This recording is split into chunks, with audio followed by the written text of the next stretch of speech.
delve into the 5 stages of grief in the novel Crime and Punishment, linking Dostoevsky's character Raskolnikov to Elizabeth Kubler-Ross's theory. Let's give a hearty round of applause. Hello everyone, I'm extremely happy to be part of this wonderful event. My name is Salihova Екатерина and I'm a second-year student. And today I would like to state that plenty of things happen to all of us all the time, like my being here, for example. But there is always that but life is not all cakes and unfortunately or fortunately it has its ups and downs. So psychologists throughout the world define special patterns of people's behavior when receiving devastating news, going through hard times or facing difficulties. And today I would like to draw your attention to a very particular mechanism. The 5 stages of grief model was developed by Elizabeth Kubler-Ross and became famous when she published her book on death and dying in 1969. She developed this model in order to show how people with terminal illness face their own death, but soon it was adapted as a way of thinking about grief in general.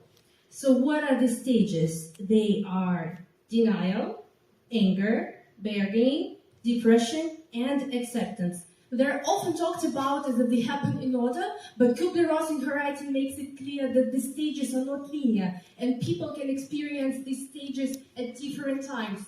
They do not happen in one particular order. But what's more interesting is that while reading a book by Fyodor Mikhailovich Dostoevsky, Crime and Punishment, I noticed that its main character was going through all of the stages mentioned before, which inevitably got me wondering, what if I was making it all up, or is there a chance that I'm somehow right? I suggest we take a closer look at the problem. The trigger in Raskolnikov's case is obviously the most shocking and appalling event of the novel, the murder of an old lady and her stepsister, and I did a little analysis in order to see how the behavior of people who are going through the stages matches Raskolnikov's or not. So the first reaction is denial. During this stage, individuals might believe that the precipitating event is somehow mistaken, and they might also want to isolate themselves. And we do remember that during this stage, Raskolnikov doesn't want to talk to anyone. He desires the most to hide the evidence, like the money that he has taken from an old lady, in order to believe that there wasn't a murder committed. Like one may say, no body, no crime. The next stage is anger, and psychologists and mental health professionals believe that it's truly essential to feel it. So Rodion Raskolnikov gives his all to this feeling, so we can notice his rage outbursts throughout the whole book. He doesn't think that anyone in his filthy world can understand that he was allowed to murder an absolutely worthless and pathetic person. But the thing is that he can't accept it either. That's why he's mad, he's reckless, he's insane, he's out of his mind. Bargaining. In a way, this stage is false hope. Individuals might somehow make themselves believe that they can avoid grief through this type of negotiation. And Rodion Raskolnikov keeps on asking himself one question. Did I have the right? Was I allowed to do so? We all know his theory.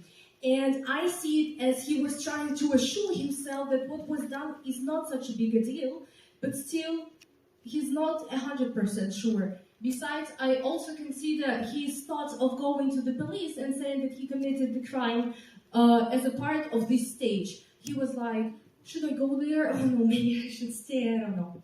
Okay, moving on to the next stage, which is depression.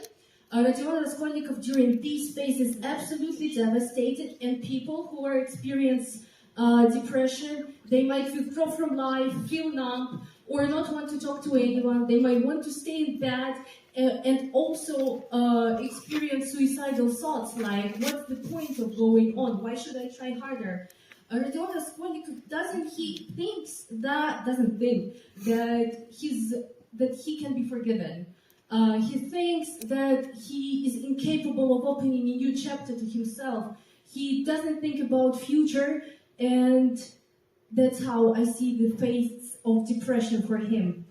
But no one can stay in such position for a long time, and people around him help him to realize that it's time to act up and to admit his mistakes. So he decides to confess, to say that yes, I did it. And this is obviously the acceptance part. He is now ready to think about his future. He is now ready to take the responsibility and the consequences of his action. And it's impossible not to mention that Fyodor Mikhailovich Dostoevsky had written his novel 100 years earlier from Kubler-Ross publishing her series, which inevitably leads us to one main idea. Fyodor Mikhailovich Dostoevsky is a true genius who managed to provide us with such a realistic depiction of one's emotions and feelings that this piece of literature is literally defined as a philosophical, socio-psychological novel. Even Nietzsche said that Fyodor Mikhailovich Dostoevsky was the only psychologist he had anything to learn.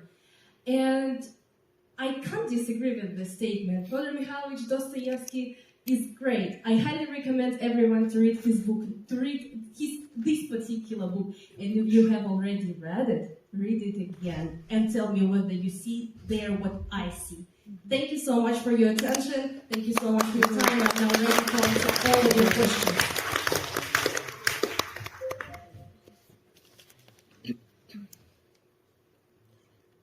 So, am I right that you did all that analysis yourself? I mean, the analysis of Yes, I did it all by myself, and the idea is completely mine.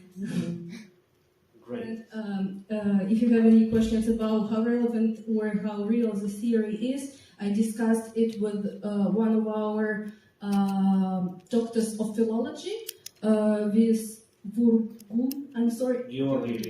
Yes, I discussed it with him, and he told me that this piece of analysis has something to do with articles and conducting more profound research.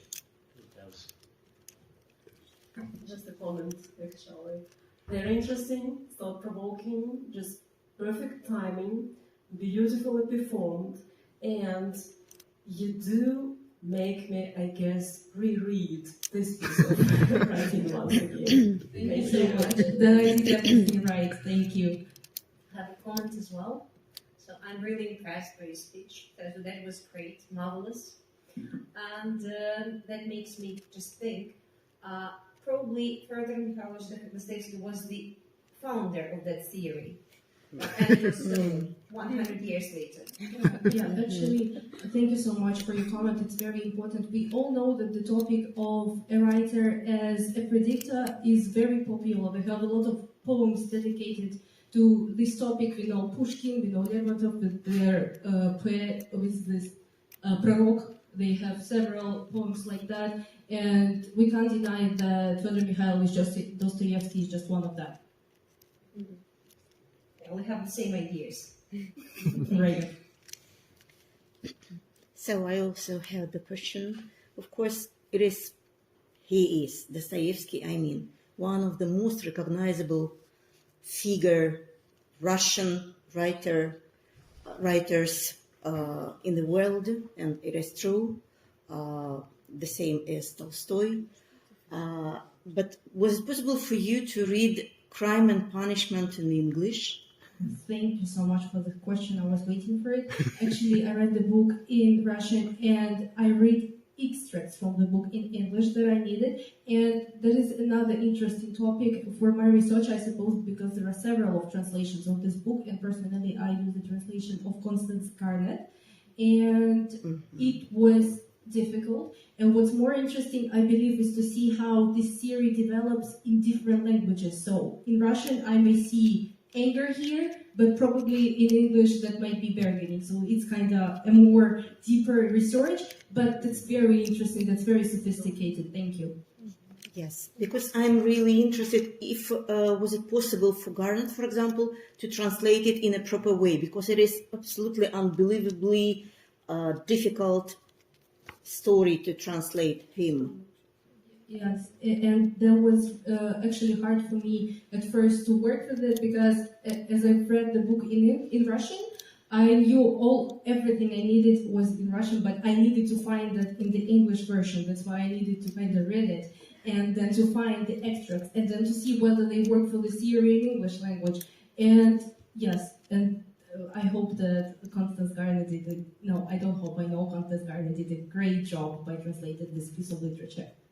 Okay. And the book should have definitely been translated into German, so you have another field of research here. Okay. And is this picture done by you? No, I'm not such a good artist, but thank you for the assumption. Yeah, but actually it suits the situation here, Yeah. and it provides some atmosphere actually to your presentation as well.